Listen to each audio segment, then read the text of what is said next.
This is where I want to delve into a little bit of how you got from point A to point B. Yeah. Because when I look at, you're at Mountain Park Church in St. Catharines, Yep. right? Technically Niagara Falls. It's just Niagara over Falls. the border, the city border. Yeah, we're in Niagara Falls, Ontario. That's good. Mm-hmm. That's good.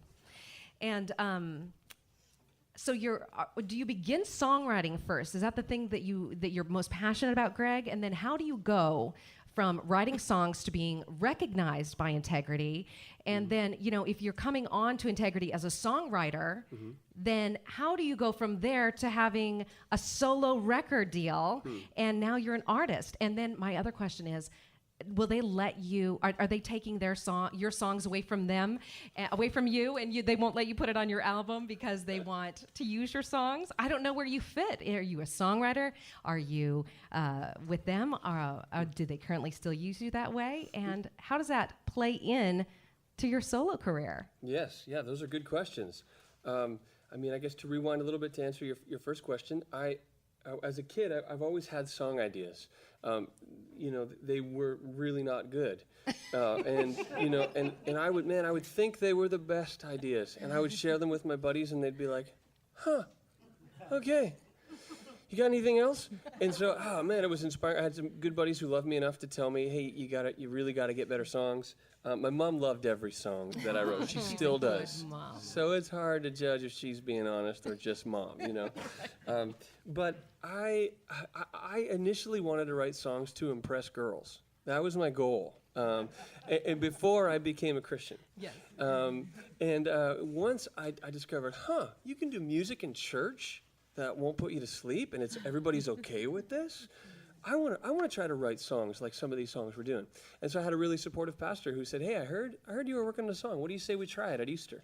And so that's where I began implementing songs that I'd written for my church, was at the encouragement of my pastor. And then once we began to do a whole bunch of them, my pastor said, why don't we actually just pay for you and the worship team to go in the studio and record some of these songs so that our church can have them as they drive around throughout the week. Wow. And so, yeah, there's a guy named Paul Baloche who's a worship leader songwriter who I've followed for a number of years. I love his songs. I love the way he leads worship. And about 4 years ago, my cell phone rang on the way to church one Sunday night from a blocked number. And this guy said, hey, Greg, it's Paul Baloche. And I thought it was one of my buddies just teasing me, but it was truly Paul. And he just said, hey, I saw on Facebook, that you guys are recording a CD at your church this weekend. I just wanted to pray for you, tell you I'm proud of you. I think you're doing a great job. And I just want you to know I'm here for you if you need anything. And so that began this really incredible relationship of Paul investing in me. Sort of like if Michael Jordan called a kid who wanted to be a basketball player. That's just, that's amazing. Yeah. So Paul really helped connect me with Integrity Music, and thankful to have an endorsement from some others that I'd met along the way who helped me secure a record deal with Integrity Music. And they said the great thing is we don't need you to leave your church. We actually think it's important for you to stay anchored in that community, continue writing songs, and we want to help partner with what you're already doing. Wow. And so that is the short version of it. And then your other question, there's been a few cases now where some other artists have recorded songs that I was a part of writing that we never intended to write for someone else. And, some people have said that. Does that bother you? Mm-hmm. And actually, I go, somebody else sees what I saw in that song so much that they go, I want to sing that.